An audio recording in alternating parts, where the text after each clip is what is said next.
वाह भाई ध्रुव राठी भैया आजकल कुछ ज़्यादा ही वीडियोस डाल रहे हैं रिलेटेड टू डिक्टेटरशिप।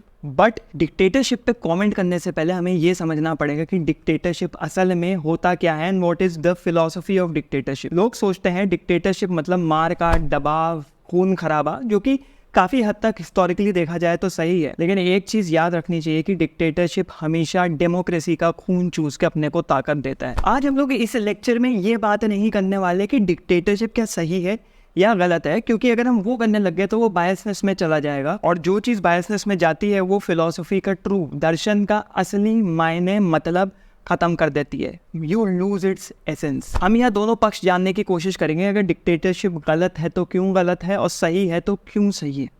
यहाँ पे हम कोई ऑब्जेक्टिव स्टांस नहीं लेंगे बट एक सब्जेक्टिव ओपिनियन देने की कोशिश करेंगे। इस लेक्चर के एंड तक हम लोग ये जवाब देने की कोशिश करेंगे, क्या डिक्टेटरशिप दुख, दर्द, पीड़ा एवं मौत है या उससे कुछ हटके भी है, and could it be a modern solution to world politics. अब जब यहाँ पे हम लोग फिलॉसफी ऑफ डिक्टेटरशिप कवर करेंगे तो उसमें हम लोग metaphysics, epistemology, ethics, aesthetics and political theories भी कवर करने की कोशिश करेंगे, और ये देखेंगे कि कैसे पॉलिटिकल लीडर्स डेमोक्रेसी के आड़ में आके जनता को अपने पक्ष में किया और कैसे एक धोखेबाज डिक्टेटर में बदल गए। इसमें हम देखेंगे कैसी बड़ी democracies so called democratic leaders dictators में बदलते हैं और अपनी आवाम और जनता को पक्ष और वश में करके उन्हीं का काट देते हैं भैया। और पहले ही यहाँ पे डिस्क्लेमर दे देता हूँ कि यहाँ पे हमारा मकसद पॉलिटिकल और फिलोसॉफिकल आइडियोलॉजीज और कॉन्सेप्ट को समझना है। यहाँ हम कोई विवाद करने नहीं आए हैं, तो अपने बायसनेस एवं पक्षपात अपने घर के अचार के डिब्बे में रख के आइए और इस लेक्चर को एक ओपन पर्सपेक्टिव से देखिए, और आखिर में आप लोग जज होंगे कि क्या डिक्टेटरशिप सही है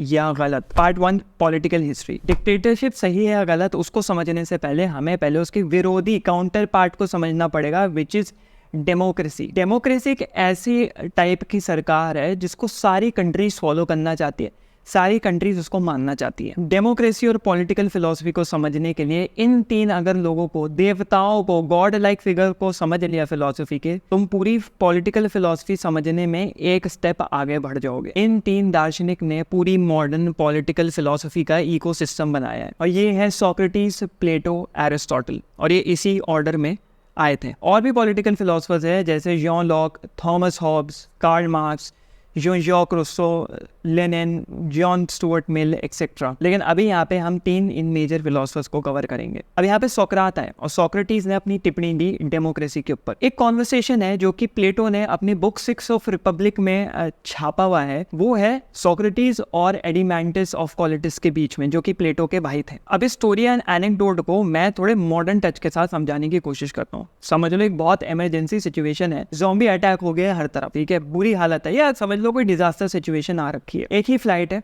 और उस एयरपोर्ट में जितने लोग हैं उन सबको इवैक्यूएट करना है, उन सबको उस फ्लाइट में बिठा के उस एरिया से, रीजन से निकलवाना है। अब उस सिचुएशन में डिसाइड करना है कि उस हवाई जहाज को उड़ाएगा कौन। अब पैनिक वाली सिचुएशन है, वहाँ पे वोटिंग शुरू हो जाती है।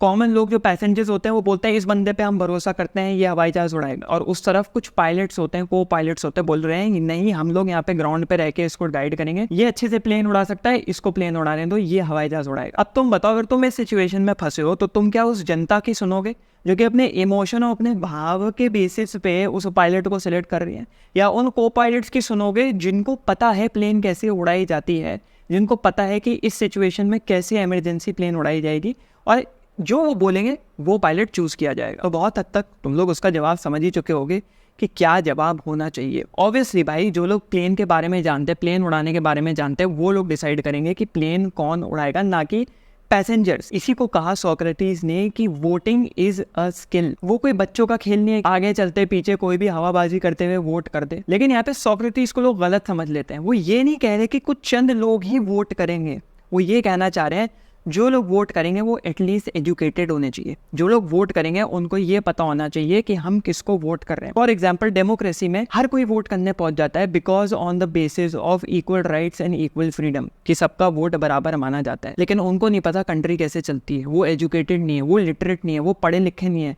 तो क्या हो सकता है कि वो एक गलत लीडर चूज कर ले। इसको बैकिंग देने के लिए भी आगे प्लेटो और एरिस्टोटल ने भी बात करी, उसके बारे में बात करेंगे। और सोक्रेटिस ने यहाँ पे कहा कि there is a difference between intellectual democracy और डेमोक्रेसी बाय बर्थ राइट। ऐसी डेमोक्रेसी जिसमें दिमाग चाहिए होता है, दिमाग से लोगों को चूज किया जाता है कौन लीडर होगा जो ये सत्ता या ये देश चलाएगा। और एक होता है डेमोक्रेसी बाय बर्थ राइट, चूंकि हम इस देश में पैदा हुए हैं तो ऑटोमेटिकली हम वोट करने के लिए लागू कर दिए जाते हैं।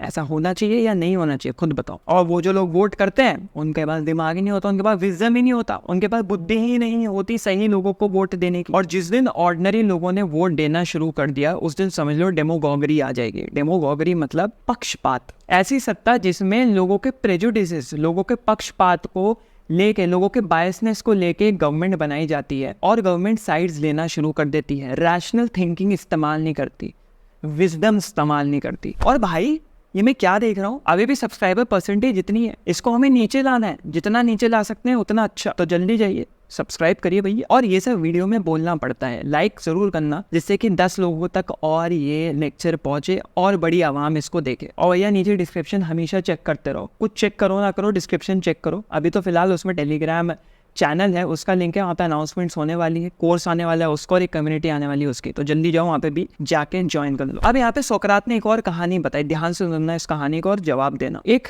हलवाई है जो वोट के लिए खड़ा हुआ है और एक तरफ एक डॉक्टर है। हलवाई बोलता है ध्यान से देखिए इस डॉक्टर को, ये वही डॉक्टर है जो आपको चोट पहुंचाता है, आपके दांत उखाड़ता है, आपको तकलीफ देता है, आपको कड़वे कड़वे काढ़े पिलाता है। क्या वो सही है या मैं सही हूँ जो आपको जलेबी खिलाता है, गुलाब जामुन खिलाता है, रस मलाई खिलाता है? पानी आ गया भाई, कौन सही है?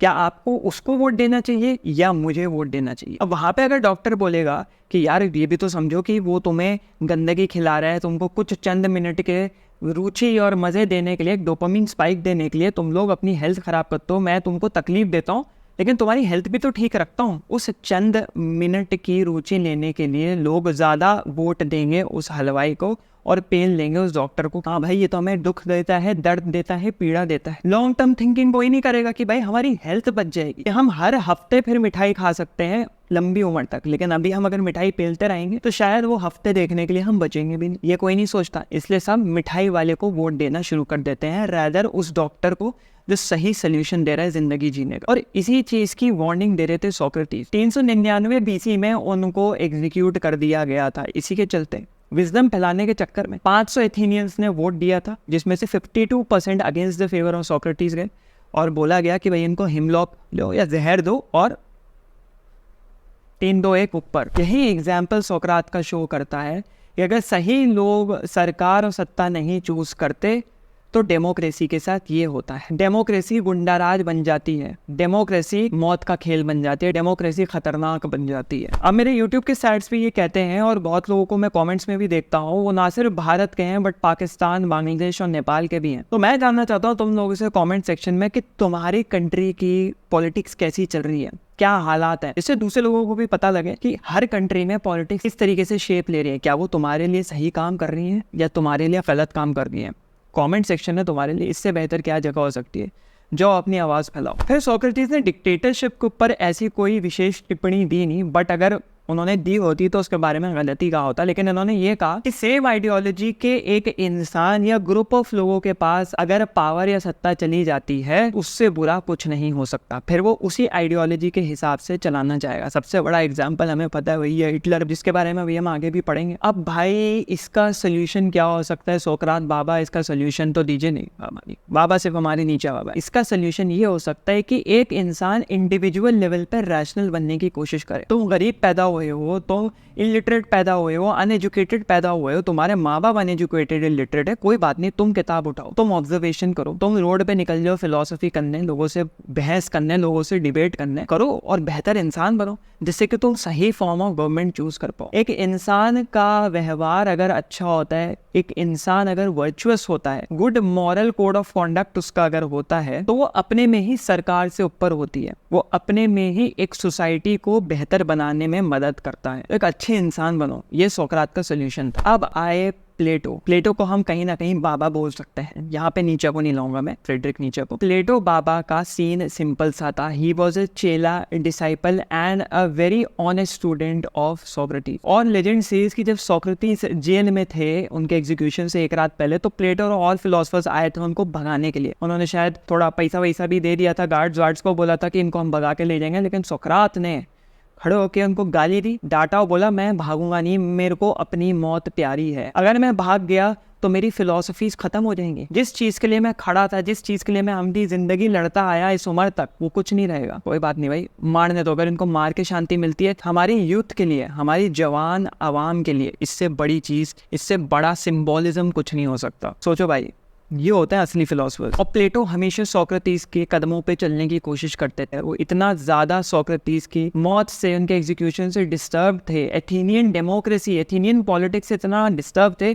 कि उन्होंने किताबें लिखनी शुरू कर दी। और उस किताब में सोक्रेटिस हमेशा हीरो कैरेक्टर रहते थे, हमेशा प्रोटैगनिस्ट रहते थे। प्लेटो ने कहा ये जो फ्रीडम और इक्वालिटी के पीछे भाग रहे हैं ना, कि भेदभाव नहीं होना चाहिए, स्वतंत्रता होनी चाहिए, इस चक्कर में डेमोगॉग्स आ जाएंगे, डेमोगॉगरी आ जाएगी। ऐसे लोग आ जाएंगे जो इसी फ्रीडम और इक्वालिटी को एक्सप्लॉइट करके तुम्हारा काटेंगे, और किस दिन तुम मैनिपुलेट हो जाओगे उनकी बायसनेस पे भरोसा करने के लिए, तुम्हें खुद भी यकीन नहीं होगा।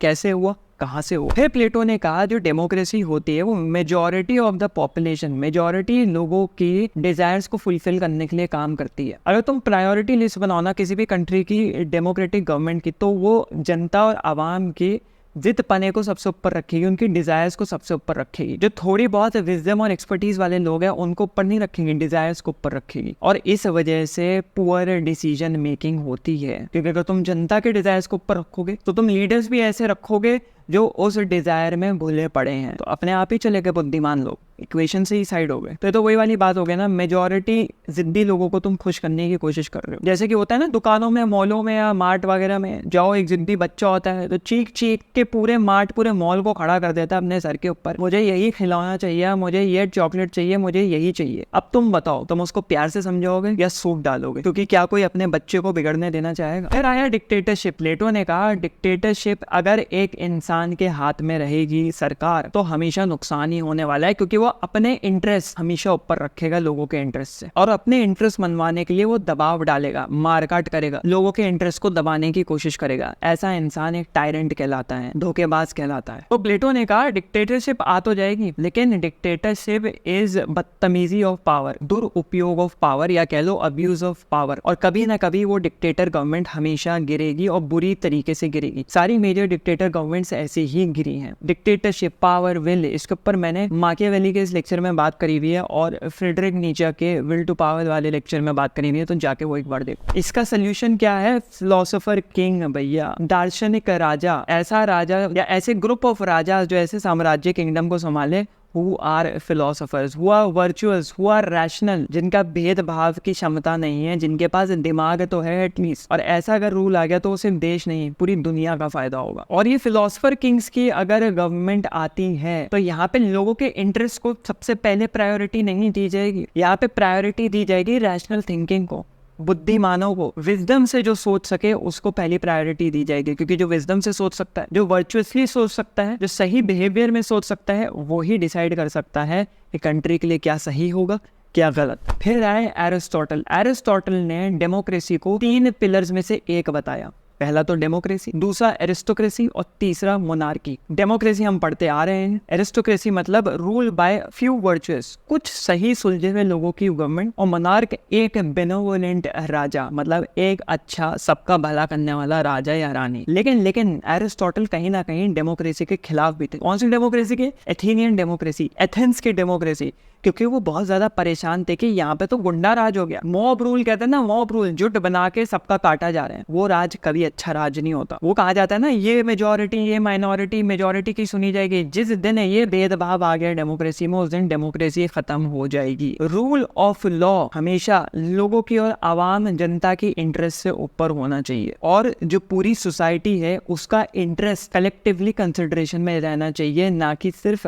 मेजॉरिटी का। एरिस्टोटल ने ना यहाँ पे 2 टाइप ऑफ डिक्टेटरशिप के बारे में बात करी। एक है टिरानिकल, टिरानी मतलब करप्शन है जिसके अंदर भ्रष्टाचार है, ऐसा रूलर जो अपने इंटरेस्ट को, अपने मजे को लोगों से ऊपर रखने की कोशिश करता है। और दूसरा है किंगशिप, जो कि उसका पूरा पलट है, एक ऐसा रूलर जो कि बहुत अच्छा है, दिल का साफ है, जनता के लिए काम करना चाहता है, जो कि कहीं ना कहीं वो मोनार्की को समझाने की कोशिश कर रहे थे। अब यहाँ पे एरिस्टोटल का क्या सोल्यूशन है? डेमोक्रेसी की भी बात चल रही है, डिक्टेटरशिप की भी बात चल रही है, तो उन्होंने कहा कि एक मिक्स्ड फॉर्म ऑफ गवर्नमेंट होनी चाहिए हमेशा से, जिसमें एक मिक्स ऑफ डेमोक्रेसी भी होनी चाहिए, एरिस्टोक्रेसी भी होनी चाहिए, मोनार्की भी होनी चाहिए। क्योंकि अगर ये तीनों होगा तो एक वेल बैलेंस्ड सोसाइटी होगी, एक वेल बैलेंस गवर्नमेंट होगी, जो कि उलट है प्योर फॉर्म ऑफ गवर्नमेंट। अगर आप सिर्फ डेमोक्रेसी लेंगे तो सिर्फ डेमोक्रेटिक रूलर्स होंगे, सिर्फ एरिस्टोक्रेसी लेंगे सिर्फ एरिस्टोक्रेट्स होंगे, सिर्फ मोनार्की लेंगे तो सिर्फ मोनार्क्स होंगे। लेकिन हमें ये तीन चाहिए, प्योर फॉर्म ऑफ गवर्नमेंट नहीं चाहिए, हमें इन तीनों का मिश्रण चाहिए। बेसिकली ये मॉडरेशन के बारे में बात कर रहे हैं कि थोड़ी थोड़ी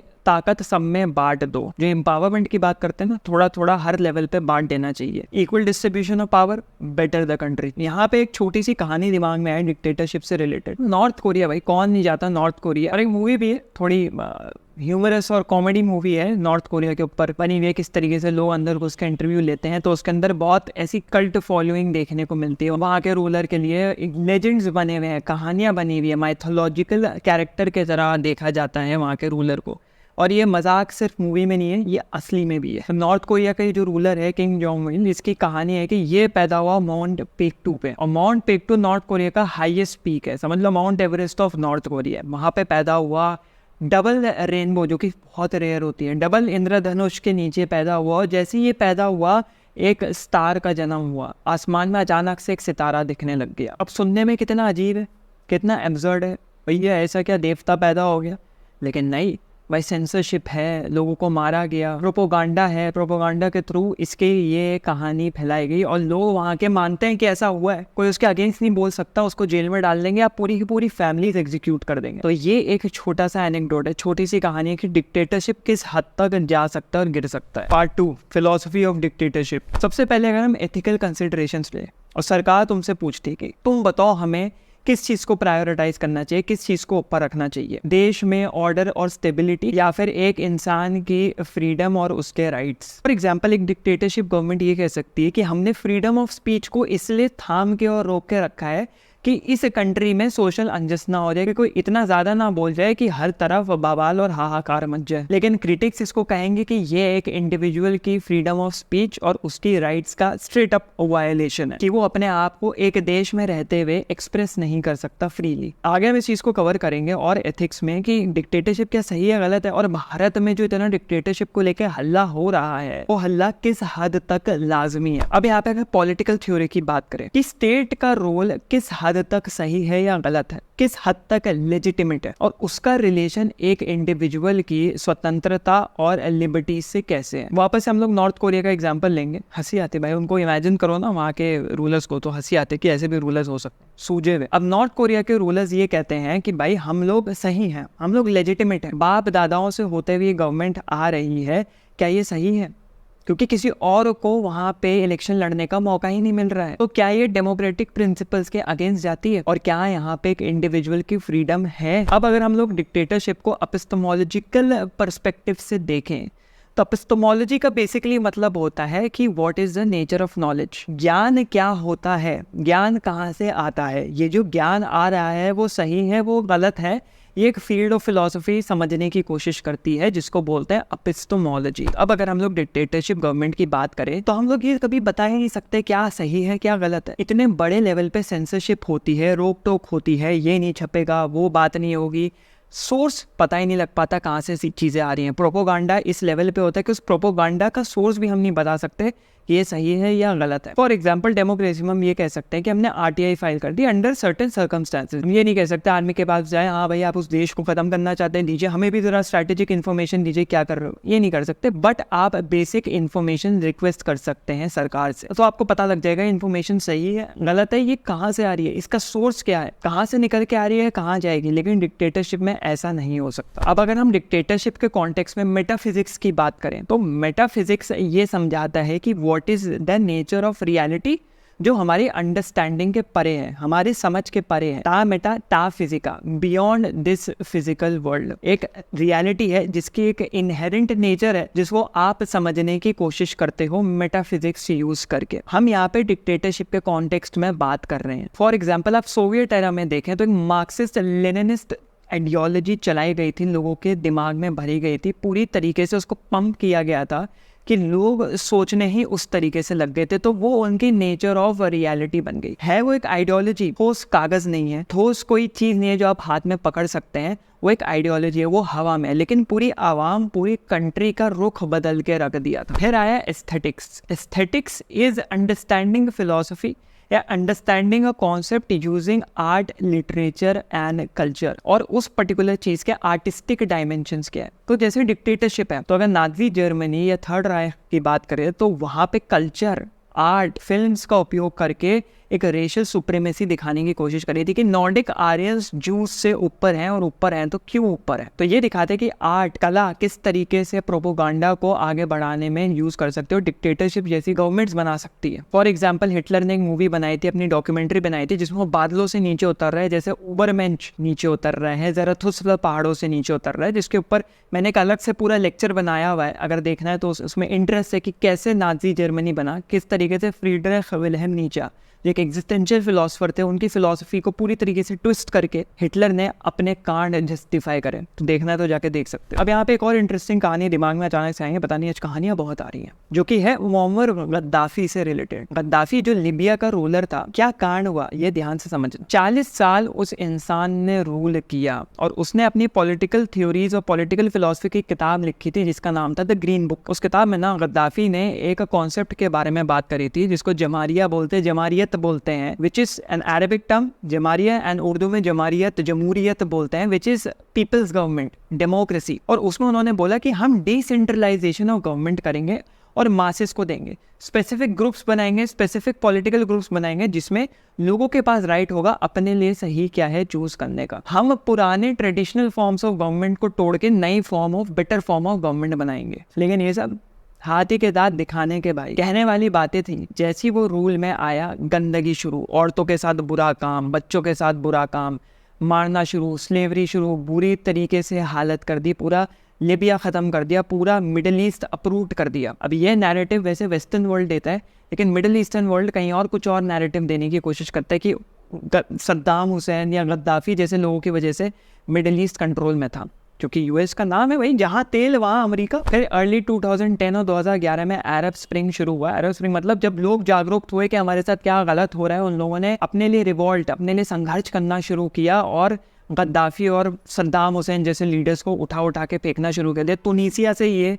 अरब स्प्रिंग जो था वो शुरू हुआ, ये रिवॉल्ट शुरू हुआ आज़ादी के लिए, और गद्दाफी जैसे लोगों को हटाया गया। तो इस कहानी से ये पता लगता है कि कैसे एक रूलर एक कंट्री में आता है, सबको सहलाता है, बोलता है भैया हम आपके लिए बहुत अच्छी चीज़ें लाने वाले हैं, हम आपको खुश कर देंगे, आपको इससे बेहतर देश नहीं मिल सकता, टॉप कंट्री बना देंगे। वो घुसता है और फिर वहीं पर घुस के मारकाट करनी शुरू कर देता है। डेमोक्रेसी के नाम पे एक टोटलिटेरियन या अथॉरिटेरियन रूल ले आता है, जिसमें आपके राइट्स पूरी तरीके से काट दिए जाते हैं। तो तुम लोगों को क्या लगता है कि ऐसी कंट्रीज अभी भी हैं, या ऐसे रूलर्स अभी भी हैं जो देश के साथ ऐसा कर रहे हैं, धोखाधड़ी कर रहे हैं? लगता है तो नीचे कमेंट सेक्शन में जरूर लिखना। अब यहाँ पे ना बहुत बार मैंने शब्दों का इस्तेमाल किया है, डिक्टेटरशिप के साथ ये शब्द भी आते हैं, जैसे टोटलिटेरियनिज्म, अथॉरिटेरियनिज्म। तो इसको चलो एक पार्ट में मैं समझाता हूँ, which is the part 3, modern political theory. तो विद टाइम ना डिक्टेटरशिप सिग्रीगेट होने लग गया मॉडर्न फिलोसॉफिकल पॉलिटिकल आइडियोलॉजीज में। जैसे अथॉरिटेरियनिज्म, एक ग्रुप ऑफ पीपल या गवर्नमेंट का टुकड़ा जो कि लोगों के ऊपर दबाव बना के रखता है। एक स्ट्रॉन्ग सेंट्रल पावर रहती है, और पॉलिटिकल फ्रीडम को पूरी तरीके से वो सेंट्रल पावर दबा के रखती है। For example People's Republic of China या चाइनीज गवर्नमेंट यही करती है, बहुत स्ट्रॉन्ग होल्डिंग है, और पूरी तरीके से पॉलिटिकल एक्सप्रेशन और डिसेंट को कंट्रोल करके रखा है। डिसेंट मतलब डिसएग्रीमेंट, जो रूलिंग पार्टी है उसके खिलाफ बोलना, उसको डिसेंट कहा जाता है। फिर इसका ही एक इवॉल्व और खतरनाक पार्ट, जैसे कोरोना वायरस के और इवॉल्व म्यूटेशंस आते थे ना, वैसे इसका एक इवॉल्व पार्ट है टोटलिटेरियनिज्म। इसको तुम एक्सट्रीम फॉर्म ऑफ अथॉरिटेरियनिज्म कह सकते हो। ना सिर्फ तुम्हारी पॉलिटिकल फ्रीडम के ऊपर कंट्रोल है, तुम्हारी प्राइवेट लाइफ को भी पकड़ के जकड़ के रख दिया जाएगा। तुम कैसे सोओगे, कैसे खाओगे, कैसे पियोगे, कैसे रहोगे, कहाँ पढ़ोगे, क्या पढ़ोगे, सब कुछ तुम्हें सरकार बताएगी, सब कुछ तुम्हें गवर्नमेंट बताएगी। और अगर नहीं मानोगे तो या तो उड़ा दिए जाओगे या तो जेल में डाल दिए जाओगे। ना सिर्फ तुम, तुम्हारे आने वाली पुश्ते भी सफ़र करेंगी उस वजह से। अब अगर हम इसका कंटेम्प्रेरी या मॉडर्न व्यू ले ले तो डिक्टेटरशिप को बुरा माना जाता है, मैक्सिमम मेजॉरिटी लोग बुरा कहते हैं। बट यहीं पे एक डिबेट भी आती है कि जहाँ डेमोक्रेसी ही, जहाँ जमहूरियत ही वीक है, वहाँ पे डिक्टेटरशिप आना लाजमी है, ज़रूरी है। जहाँ एक फॉर्म ऑफ गवर्नमेंट वीक है, खोखले हो गई है, उसके अंदर दीमक लग गई है, डिक्टेटरशिप एटलीस्ट वहाँ पे आके बचाने की तो कोशिश करता है उस चीज़ को। एक रूल लाता है जिससे लोग तीतर पीतर ना हो जाए, लोग इधर उधर ना भागने लग जाए, लोग कांड ना करना शुरू कर दें। तो एक सेंस ऑफ स्टेबिलिटी लाता है डिक्टेटरशिप। अब बहुत लोग आते हैं, ये भी डिबेट करते हैं कि ये बताओ कि एक स्टेट ऑफ इमरजेंसी है या टाइम्स ऑफ क्राइसिस है, बुरी हालत हो रही है एक देश की, तो वहाँ पे क्या तुम इंडिविजुअल फ्रीडम और इंडिविजुअल राइट्स के बारे में बात करोगे कि भाई मेरे तो ये पॉलिटिकल राइट्स है, I want to protect my rights, या कलेक्टिव सोसाइटी की जान बचाने की कोशिश करोगे? तो वहाँ पे मिलिट्री रूल या डिक्टेटरशिप ज़्यादा बेहतर होता है, क्योंकि वो बहुत अच्छे से कंट्रोल करता है। लेकिन वहीं पे जहाँ पे डिक्टेटरशिप है, वहाँ पे कुछ सवाल भी खड़े होते हैं, जैसे सीरिया असाद के रूल के अंडर, या फिर म्यांमार में जो मिलिट्री रूल चल रहा है, वहाँ पे क्या गलत हो रहा है लोगों के साथ। सवाल उठते हैं डिक्टेटरशिप के ऊपर यहाँ पे। अब यहाँ पे अगर टाइप्स ऑफ डिक्टेटरशिप के बारे में बात कर दो, तो सबसे पहली होती है मिलिट्री डिक्टेटरशिप। और मिलिट्री डिक्टेटरशिप आती है कूप के थ्रू, जो कि हमने अपने पॉलिटिकल साइंस में सबने पढ़ी होगी अपने भारत में 8, 9, 10 में, कि भाई किस तरीके से प्रेसिडेंट प्राइम मिनिस्टर को मिलिट्री पावर में आके हटा देती है और एक मिलिट्री लीडर या उसका जो गवर्नर होता है या जो उसका जो भी टॉप लीडर होता है वो बन जाता है उस कंट्री का लीडर। सबसे प्राइम एग्जांपल है इजिप्ट में होस्नी मुबारक, या फिर परवेज मुशर्रफ पाकिस्तान में। लेकिन यहाँ पे एक चीज़ नोट करना, ये लीडर्स और ये डिक्टेटर्स आसपास के अपनी नेबरिंग कंट्रीज के लिए बहुत ज़्यादा बदमाश है, लेकिन अपनी कंट्री में इन लोगों ने बहुत तरक्की करवाई है। फिर होता है वन पार्टी स्टेट, जैसे चाइना की कम्युनिस्ट पार्टी, पूरी एक ग्रुप ऑफ पीपल एक पार्टी के अंडर पूरी कंट्री है, उसके बाहर कोई पार्टी आ नहीं सकती है। इलेक्शंस होल्ड होते हैं तो वही पार्टी जीतती है, चाहे सही तरीके से जीते या गलत तरीके से जीते, कोई कुछ कह नहीं सकता लेकिन उनके खिलाफ। फिर है पर्सनलिस्ट डिक्टेटरशिप, जैसे नॉर्थ कोरिया का किम डायनेस्टी जो है उनके अंडर है, फैमिली टू फैमिली चलता आ रहा है वो डिक्टेटरशिप। तो हमने 3 तरीके की डिक्टेटरशिप पढ़ ली, military dictatorship, one party states और पर्सनलिस्ट डिक्टेटरशिप। अब डिक्टेटरशिप आती भी क्यों है और जाती भी क्यों है, जो कि हमने अरब स्प्रिंग की बात करी, जिसमें डिक्टेटर्स को उठा के फेंकने लग गए, क्योंकि लोगों को, आवाम को समझ में आ गया कि भाई हमारे साथ गलत हो रहा है, ये तो करप्शन चल रहा है, इकोनॉमी रुक चुकी है, वो आगे नहीं बढ़ रही है, ना तो ऊपर जा रही है ना तो हम लोगों का फायदा हो रहा है। फिर पॉलिटिकल रिप्रेशन की वजह से हो सकता है कि राइट्स पूरी तरह से काट दिए, तुम कुछ कह नहीं सकते, तुम कुछ बोल नहीं सकते, तुम एक पर्टिकुलर तरीके के कपड़े नहीं पहन सकते। जैसे कहा जाता है नॉर्थ कोरिया में तुम लिवाइस की जीन्स नहीं पहन सकते, अमेरिकन मेड प्रोडक्ट्स पहन ही नहीं सकते हो। या फिर सोवियत यूनियन में जो Soviet era, the fall of Soviet government हुआ, यही रीज़न था। इतना ज़्यादा पॉलिटिकल दबाव तनाव बन गया कि लोगों ने ही उठा के फेंक दिया फिर गवर्नमेंट को। फिर international factors, for example support, US ने कोल्ड वॉर के दौरान लैटिन डिक्टेटरशिप कंट्रीज़ को पूरी तरीके से सपोर्ट दिया था, उस वजह से भी डिक्टेटर्स आ सकते हैं। लेकिन कहीं ना कहीं फिर वही अमेरिका लगा भी देता है उन्हीं कंट्रीज़ की। तो यहाँ पे ना एक इंटरेस्टिंग और सीक्रेट कहानी बताना चाहता हूँ। सीक्रेट तो क्या ही है, बहुत कम लोगों को इसके बारे में पता है, लेकिन बहुत दर्दनाक कहानी है। तो हिटलर ने ना बहुत मिलिट्री ग्रुप्स बनाई थी, जैसे एसएस हो गया, जो लोग ज्यूज को खोद के निकालेंगे, और ऐसी एक पैरामिलिट्री ग्रुप बनाई थी जिसका नाम था आइंज़स्क्वापुन। और आइंज़स्क्वापुन का क्या काम था, जाना और शूट करना, मास शूटिंग्स करना ज्यूज की। तो सितंबर 1941 में एक जगह थी यूक्रेन की कीव के पास जिसका नाम था बाबी यार, वहाँ पे लगभग 33,000 से 34,000 ज्यूज, बच्चे, औरतें और मर्दों को मारा गया था। जो विक्टिम्स थे उनको पहले नंगा किया गया, फिर उनको मैदानों में खड़ा किया गया, बोला भागो, और उनके ऊपर गोलीबारी करी गई। तो ये भी एक हॉलोकॉस्ट का पार्ट है। सबने गैस चेम्बर्स के बारे में सुना है, सबने कॉन्सेंट्रेशन कैंप्स के बारे में सुना है, डायरी ऑफ एने फ्रैंक जिसने पढ़ी होगी, हमारे तो सिलेबस में भी थी इंग्लिश में। बट ये आइंज़स्क्वापुन का जो भी अत्याचार था वो भी बहुत खतरनाक है, जलियांवाला बाग की याद दिला देता है। हिटलर ने भी यही किया था, एक सेफ, साउंड, सुरक्षित जर्मनी सबको प्रॉमिस किया था कि सब सेफ रहेंगे, सारी कम्युनिटी सेफ रहेगी। लेकिन फिर सबको पता ही है हिस्ट्री में क्या हुआ। फिर यहाँ पे part 4, negative ethics of dictatorship. सबसे पहले डिक्टेटरशिप ह्यूमन राइट्स को वायोलेट करता है।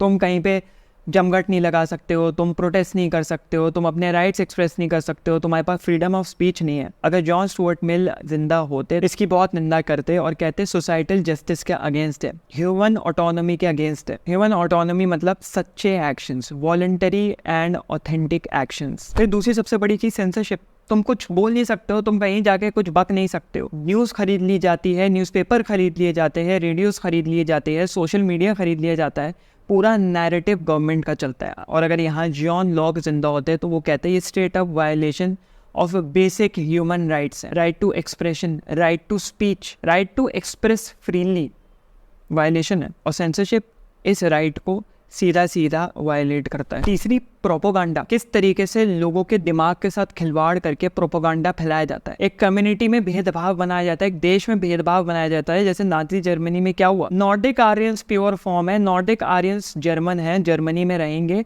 बाकी जो ज्यूज हैं उनको मार दिया जाएगा, उनको काट दिया जाएगा। अपनी कहानी बनाई, अपनी मन बिड़न कहानी, हिटलर ने अपने पर्सनल ओपिनियंस लागू कर दिए देश के ऊपर। कितना कत्ल हुआ था। आज उसी देश को, आज उसी रूलर को, आज उसी लीडर को गाली बकी जाती है। हिटलर इज अ गाली इन इटसेल्फ। और अगर इमैनुअल कांट जिंदा होते तो कांटियन फिलॉसफी के लिए ये सबसे बड़ी गलत चीज़ होती, which is using humans as mere means of an end. और कांटियन एथिक्स में एंड का मतलब होता है कि इंसान का वर्थ, एक अंदरूनी कीमत। फॉर एग्जाम्पल, तुम्हारा एक दोस्त है, तुम्हारा एक मित्र है, तुम उससे इसलिए दोस्ती नहीं करते हो कि तुम उसको इस्तेमाल कर सकोगे, तुम उसका यूज़ कर सकोगे। उसकी अपनी एक इनहेरेंट वैल्यू है, वो एक इंसान है, वो सोच सकता है, उसके पास दिमाग है। तुम उसकी बातें सुनोगे, उसके साथ तमीज़ से पेश आओगे, उसकी वैल्यू करोगे, उसकी बातों को ऊपर रखने की कोशिश करोगे, ना सिर्फ उससे इसलिए दोस्ती करोगे कि तुम उसको यूज़ कर पाओ। अगर तुम ऐसे हो तो भैया अपने दिखाओ, कहीं जाके अपने को इलाज करवाओ। ऐसे ही कांटियन एथिक्स में हर इंसान की अपनी इनहेरेंट वैल्यू होती है, और उसको तो वह मैनिपुलेट नहीं कर सकते जैसे डिक्टेटरशिप करने की कोशिश करती है। तुमसे सत्ता में आने के लिए लोगों के साथ गलत काम करते हो, उनको मैनिपुलेट करते हो, उनकी सेल्फ वर्थ को नीचे लाते हो।